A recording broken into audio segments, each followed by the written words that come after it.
حضرت ابو طلحہ رضی اللہ تعالی عنہ کا نماز میں خیال آ جانے سے باغ وقف کرنا۔ حضرت ابو طلحہ رضی اللہ تعالی عنہ ایک مرتبہ اپنے باغ میں نماز پڑھ رہے تھے۔ ایک پرندہ اڑا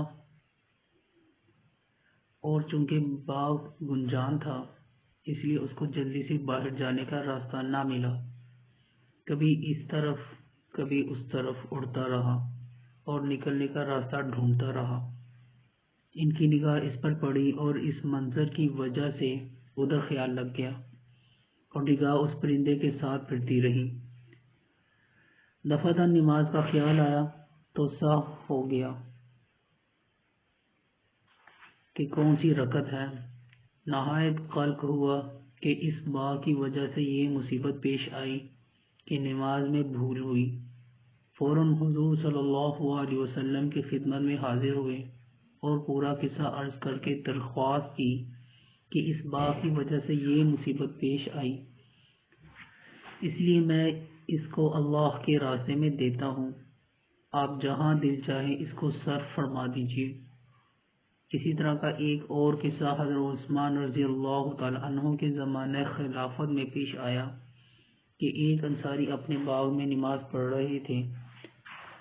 کھجوریں پکنے کا زمانہ شباب پر تھا اور خوشے کھجوروں کے بوجھ اور کثرت سے جھکے پڑے تھے۔ نگاہ خوشوں پر پڑی اور کھجوروں سے بھرے ہونے کی وجہ سے بہت ہی اچھے معلوم ہوئے۔ خیال ادھر لگ گیا جس کی وجہ سے یہ بھی یاد نہ رہا کہ کتنی رکعتیں ہوئیں۔ اس کے رنج اور صدمہ کا ایسا غلبہ ہوا کہ اس کی وجہ سے یہ ٹھان لی کہ اس باغ ہی کو اب نہیں رکھنا، جس کی وجہ سے یہ مصیبت پیش آئی۔ چنانچہ حضرت عثمان رضی اللہ تعالی عنہ کی خدمت میں حاضر ہوئے اور آ کر عرض کیا کہ یہ اللہ کے راستے میں خرچ کرنا چاہتا ہوں، اس کو جو چاہے کیجیے۔ انہوں نے اس باغ کو 50,000 میں فروخت کر کے اس کی قیمت دینی کاموں میں خرچ فرما دی۔ یہ ایمان کی غیرت ہے کہ نماز جیسی اہم چیز میں خیال آ جانے سے 50,000 درہم کا باغ ایک دم صدقہ کر دیا۔